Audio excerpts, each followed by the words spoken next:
नमस्कार सभी को। पिछले वीडियो में हमने देखा जितनी भी जौहर प्रथा थी, जौहर, केसरिया, साका कह दीजिए, ये सब देख लिया। आज हम नया वीडियो देख रहे हैं, वो है सती प्रथा। सती प्रथा पर हम वीडियो देख रहे हैं। सती प्रथा क्या होती है, किसे कहते हैं, अन्य नाम क्या है, सती होने के कारण क्या थे, सती का प्रथम साक्ष्य कहाँ मिला, इन सब के बारे में हम विस्तृत बात करेंगे। तो देखते हैं कौन सी प्रथा, सती प्रथा। सती प्रथा क्या है ये देख लीजिए। मृत पति के साथ उसकी पत्नी स्वर्ग प्राप्ति की इच्छा से जीवित जल जाती थी। इस प्रक्रिया को सहगमन, सहमरण, अण्वारोहण या सती प्रथा कहा जाता था। मतलब पहले जो अपने प्राचीन काल में देखा जाए, मध्यकाल में बहुत सतियाँ हुई, मेन ज़्यादातर मध्यकाल में सतियाँ हुई। तो जो मध्यकाल था उस समय क्या था, कोई भी पति की मृत्यु होती थी तो उसकी पत्नी को उसकी चिता के साथ जलना होता था।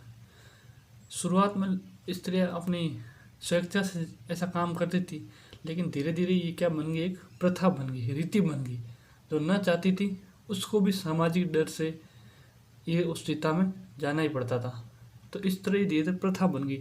पहले ये स्वेच्छा से होता था, स्त्रियाँ अपने सतीत्व की रक्षा के लिए, आत्मसम्मान के लिए सब करती थी। लेकिन कालांतर में इस सती प्रथा का क्या हो गया, लोग बलपूर्वक महिलाओं को पुरुषों को चिता पर बिठा देते थे। तो इस तरह सती प्रथा एक घोर अपराध धीरे धीरे बन गया और धीरे धीरे समाज में एक प्रथा उभर कर आई। तो सती प्रथा क्या है, मृत पति के साथ उसकी पत्नी स्वर्ग प्राप्ति की इच्छा से जीवित जल जाती थी। इस प्रक्रिया को सहगमन, सहमरण, अण्वारोहण या सती प्रथा कहते हैं। अनुमरण क्या होता है, मान लो पति की मृत्यु कहीं दूसरी जगह हो जाए और वहीं उसको दाह संस्कार कर दिया जाए, तो उसका कोई चिन्ह या उसकी कोई वस्तु को लेके आते, जहाँ उसकी जो महिला है वहाँ लेके आते हैं उस वस्तु को, और उस वस्तु के साथ यदि वो महिला सती होती है तो उसको बोलते हैं अनुमरण। क्या बोलते हैं, अनुमरण। क्या है, पति की मृत्यु कहीं अन्यत्र होने पर तथा उसका दाह संस्कार कर दिए जाने पर उसके किसी चिन्ह या वस्तु के साथ सती हो जाए तो उसे अनुमरण कहा जाता है, तथा ऐसी सतियों को महासती भी कहा जाता है। क्या होता है अनुमरण, क्या होता है, अनुमरण में क्या होता है कि मान लो किसी व्यक्ति की मृत्यु हो गई तो उसको वहीं जला दिया हो, मान लो, फिर उसका कोई चिन्ह या उसकी कोई वस्तु को जहाँ उसकी महिला है वहाँ लेके जाते थे, उस चिन्ह के साथ वो महिला क्या होती थी, विधवा महिला सती होती थी, तो उसको कहते थे अनुमरण। और ऐसी सतियों को क्या कहते थे, महासती कहा जाता था। अब देखते माँ सती, ये महासती, ये माँ सती। प्राचीन काल में कई महिलाएं अपने मृत पुत्र के साथ भी सती होती थी, जिसे माँ सती कहा जाता है। मतलब प्राचीन काल में ऐसा भी आपको देखने को मिलता है, कोई किसी पुत्र की मृत्यु हो गई, उस पुत्र के साथ भी वो सती हो जाती थी, तो उसे माँ सती कहते थे। अब सती होने का कारण क्या था कि स्त्रियाँ सती क्यों होती थी, तो आक्रमणकारियों, मेन देखा जाए मुस्लिम जो सिंध, अपने मुल्तान, अफ़गान, तुर्क आक्रमण हुए उस समय ज़्यादा जो यहाँ की जो राजपूत स्त्रियाँ थी वो ज़्यादा सती हुई थी। तो आक्रमणकारियों मुख्यतः मुसलमानों द्वारा पुरुष की हत्या कर देने के बाद उनकी पत्नियां अपनी अस्मिता, आत्मरक्षा के लिए अपने पति के साथ चिता में जल जाती थी। पर कालांतर में महिलाओं की इस स्वैच्छिक विश्वता का अपभ्रंश होते होते एक सामाजिक रीति बन गया, जिसे सती प्रथा कहा गया। मतलब क्या था, शुरुआत में जब मुसलमान आक्रमण कर रहे थे उनके डर से, मतलब उनके पुरुषों को तो मुसलमान मार देते थे, तो उनके पीछे उनकी पत्नियां बचती थी। उन पत्नियों को या तो वो अपने आत्मरक्षा के लिए या अस्मिता के लिए, या वो क्या करते थे, उस जो भी स्त्रियाँ थे उनको बंधक बना के अफगान या वहाँ पे वैश्यावृत्ति के लिए लेकर चले जाते थे। तो इन सब से बचने के लिए स्त्रियाँ क्या करती थी, अपने पति के चिता के साथ जल जाती थी। तो ये स्वेच्छा से था पहले, लेकिन धीरे धीरे इसका अपभ्रंश, मतलब धीरे धीरे ये क्या बलपूर्वक हो गया, मतलब रीति बन गई। पहले तो महिलाएं अपने स्वेच्छा से करती थी ये काम, लेकिन धीरे धीरे ये समाज की रीति बन गया, जिसमें जबरन महिलाओं को सती होना पड़ रहा था। तो ये था सती प्रथा। उनको सती का प्रथम साक्ष्य भारत में कब मिलता है, मतलब कोई लिखित साक्ष्य मिलता है कि सती प्रथा थी भारत में, तो इसका पहला साक्ष्य हमको मिलता है 510 ईस्वी का एरन अभिलेख। बहुत इंपॉर्टेंट है, कई बार पूछा गया है। एरन अभिलेख कौन सा, सती प्रथा का प्रथम साक्ष्य। इसमें गुप्तकालीन महाराजा भानुगुप्त का वर्णन है। इसका मतलब सती प्रथा भारत में कब से चालू है, गुप्त काल से देख सकते हैं, क्योंकि वर्णन किसका है, गुप्तकालीन महाराजा का वर्णन है, भानुगुप्त का। तो इसका मतलब सती प्रथा जो भारत में जो स्टार्ट हुई वो गुप्त काल से स्टार्ट हुई। इसमें गुप्तकालीन महाराजा भानुगुप्त का वर्णन है। इसमें भानुगुप्त के गुणों के विरुद्ध युद्ध में सेनापति गोपराज की मृत्यु हो जाती है।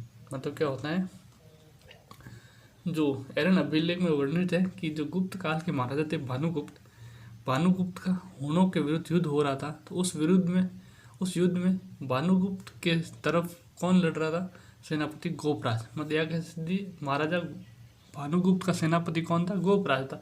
तो ये गोपराज इस युद्ध में शहीद होता है या वीर गति को प्राप्त होता है। तो इस गोपराज की जो औरत थी वो क्या हुई थी? उसके पीछे सती हुई थी, या गोपराज की जो पत्नी थी वो क्या हुई थी? सती हुई थी। तो ये भारत का पहला साक्ष्य है सती प्रथा का। कौन सा साक्ष्य है? 510 का एरन अभिलेख, जिसमें गुप्तकालीन महाराजा भानुगुप्त का वर्णन है। इसमें भानुगुप्त के हुणों के विरुद्ध युद्ध में सेनापति गोपराज वीर गति को प्राप्त होता है। तो उसकी पत्नी गोपराज के साथ क्या होती है? सती होती है।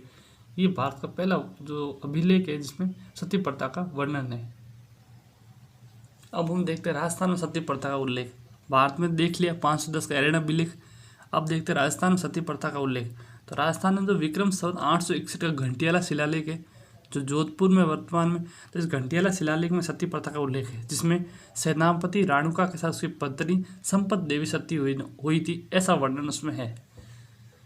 भारत में देखा जाए सती प्रथा का वर्णन एरन अभिलेख 510 ईस्वी का है, जिसमें भानुगुप्त जो गुप्त काल के राजा थे उनके सेनापति गोपराज की पत्नी सती हुई थी। ये घटना का वर्णन है किसमें? एरन अभिलेख 510 ईस्वी वाले में। तो राजस्थान सती प्रथा का उल्लेख कब है? विक्रम संवत 861 का घंटियाला शिलालेख जोधपुर में सेनापति राणुका के साथ उसकी पत्नी संपत देवी क्या हुई थी? सती हुई थी। ये राजस्थान में सती प्रथा का पहला उल्लेख है। अब सती प्रथा को रोकने के प्रयास किसने किए? ये देखो, सती प्रथा रोकने के प्रयास, सर्वप्रथम प्रयास जो किया था सती प्रथा रोकने वो किया था मोहम्मद तुगलक ने सर्वप्रथम सती प्रथा रोकने का प्रयास किया था। इसके पश्चात मुगल सम्राट अकबर ने भी किया था प्रयास, लेकिन सफलता नहीं मिली किसी को भी। प्रयास जरूर किया दोनों ने, लेकिन सफलता नहीं मिली। तो सफलता कब मिलती है? 1829 में। किसके सहयोग से? राजा राम मोहन राय के सहयोग से, जो ब्रह्म समाज के संस्थापक थे, पुण्य जागरण के पिता थे राजा राम मोहन राय के प्रयासों से उस governor general Lord William Bentinck द्वारा बंगाल सूबे में सर्वप्रथम जो सती प्रथा को जो प्रतिबंधित किया गया वो कौन से सूबे में किया था? बंगाल सूबे में किया गया था। किसके सहयोग से? राजा राम मोहन राय ने, और उसमें गवर्नर जनरल कौन था? लॉर्ड विलियम बेंटिक ने बंगाल सूबे में। 1830 में पूरे भारत में इस सती प्रथा को अवैध घोषित कर दिया। और सबसे पहले 1829 में सिर्फ बंगाल सूबे में किया गया था अवैध घोषित सती प्रथा को प्रतिबंधित किया गया, लेकिन 1830 में पूरे भारत में सती प्रथा को अवैध घोषित कर दिया। और राजस्थान में देखा जाए तो सर्वप्रथम 1822 में, देखो ये अधिनियम 1830 में आया, लेकिन राजस्थान उससे पहले 1822 में ही सती प्रथा को प्रतिबंधित कर दिया, क्योंकि जितनी सतियाँ होती थी लगभग राजस्थान में हुई है। कि राजस्थान में राजपूत बाहुल्य क्षेत्र है, और राजपूत बाहुल्य क्षेत्र में ज़्यादातर कौन से आक्रमण हुए थे? जो अपने अफगान है, जो अफगानिस्तान, तुर्की आक्रमण, जो मुस्लिम आक्रमण हुए थे वो राजस्थान राजपूतान क्षेत्र पर हुए थे। तो यहाँ की महिलाओं ने अपने अस्मिता आत्मरक्षा के लिए शुरुआत में क्या किए थे? इन्होंने सती की हुई थी, लेकिन कालांतर में इस प्रथा को, सती प्रथा को बंद किया, क्योंकि जबरन महिलाओं को सती होना पड़ रहा था। तो राजस्थान में सर्वप्रथम 1830 में पूरे भारत में सती प्रथा को प्रतिबंधित किया गया, लेकिन राजस्थान में सर्वप्रथम 1822 में बूंदी रियासत में सती प्रथा को प्रतिबंधित किया। 1830 में अलवर, तो इस नियम में जो ये नियम लागू हुआ था ना, जो ये अध्यादेश जारी हुआ था 1830 वाला, उसके अनुसार राजस्थान का पहला कौन सा जो रियासत थी जहाँ पर सती प्रथा अवैध घोषित हुई, तो वो थी 1830। इस अधिनियम के अनुसार अलवर में जो सबसे पहली हुई थी जो सती प्रथा पर प्रतिबंध, लेकिन सर्वप्रथम पूछ लिया राजस्थान सर्वप्रथम सती प्रथा कब प्रतिबंधित हुई और कौन सी रियासत पूछ जाए तो 1822 ईस्वी में बूंदी रियासत में सर्वप्रथम सती प्रथा को प्रतिबंधित किया गया। और पूर्व 1830 के हिसाब से जो 1830 का जो अधिनियम आया था governor general Lord William Bentinck की अध्यक्षता में, तो उसके अनुसार देखा जाए तो 1830 का अलवर के बाद 1844 जयपुर, 1860 जोधपुर, 1861 उदयपुर और 1862 में कोटा राज्य द्वारा प्रथा को अवैध घोषित। और जो जिसमें बूंदी में सती प्रथा को अवैध घोषित किया उस समय वहाँ के शासक कौन थे? विष्णु सिंह। और जब अलवर में जब सती प्रथा को अवैध घोषित किया तो वहाँ का शासक कौन था? बन्ने सिंह। विष्णु सिंह तो याद रख ही लेना कि प्रथम है, राजस्थान प्रथम सती प्रथा बूंदी रियासत में प्रतिबंधित हुई थी। तो वहाँ कब हुई थी? 1822 में बूंदी में हुई थी। तो वहाँ का शासक कौन था? विष्णु सिंह। ये तो आपने पढ़ ही लिया। जो 1830 अधिनियम द्वारा राजस्थान में पहली बार सती प्रथा पर रोक अलवर रियासत में मिल लगी। ये तो पहले लगी थी, उस अधिनियम से पहले लगी। अधिनियम के अनुसार जो पहले जो रियासत थी वो कौन सी थी? अलवर रियासत में रोक लगी थी। और राजस्थान के अंतिम सती कौन है? तो ये 1987 वर्तमान समय की देख लो, आधुनिक समय की घटना। देवरला गांव सीकर की है, जब मोहन सिंह की पत्नी रूप कंवर सती हुई थी। ये तो मतलब आधुनिक समय में बहुत नई, एकदम 1987 की बात है। तो सबसे अंतिम सती पूछा जाए तो 1987 की देवरला गांव सीकर के मोहन सिंह की पत्नी रूप कंवर सती हुई थी। फिर इस अंतिम सती जो आधुनिक समय में सती प्रथा होने के कारण सरकार ने सती निवारण अध्यादेश 1987 लागू किया, जिसके द्वारा सती प्रथा को अवैध घोषित किया गया। अणक क्या है? तो जो स्त्री सती होती थी वो कुछ उपदेश देती थी या कहते कुछ आदेश देती थी सती होने से पहले, तो उन आदेशों को अणक कहते थे। और उन अणक को उसके परिवारजनों को मानना मतलब बहुत ज़रूरी होता था। मतलब अणक एक तरह के आदेश होते थे, उपदेश होते थे। जो स्त्री सती होती थी, सती होने से पहले जो उपदेश देती थी, वो आदेश देती थी, उसको क्या कहते थे? अणक कहते थे। इस प्रकार हमने देख लिया सती प्रथा के बारे में। सती प्रथा क्या है वो देखा सबसे पहला। फिर देखा सती प्रथा मतलब क्यों होती थी, क्या कारण थे सती प्रथा के। फिर हमने देखा भारत में प्रथम सती कौन हुई थी, जो भारत में उसका अभिलेख कौन सा, वो देखा। फिर हम देखा राजस्थान में सती प्रथा का उल्लेख कहाँ कहाँ है। फिर सती प्रथा को रोकने के प्रयास देखे हमने। फिर राजा राम मोहन राय का प्रयास और गवर्नर जनरल लॉर्ड बेटिंग की अध्यक्षता में जो अध्यादेश पारित हुआ उसके बारे में देखा। फिर देखा राजस्थान में सती प्रथा कब प्रतिबंधित हुई। फिर देखा हमने राजस्थान की अंतिम सती कौन थी। फिर देखा सती निवारण अध्यादेश 1987। फिर देखा हमने अणक। इस प्रकार सती प्रथा अपना इतना ही है। सती प्रथा के बारे में बहुत विस्तृत है, इससे ज़्यादा कुछ नहीं सती प्रथा के बारे में।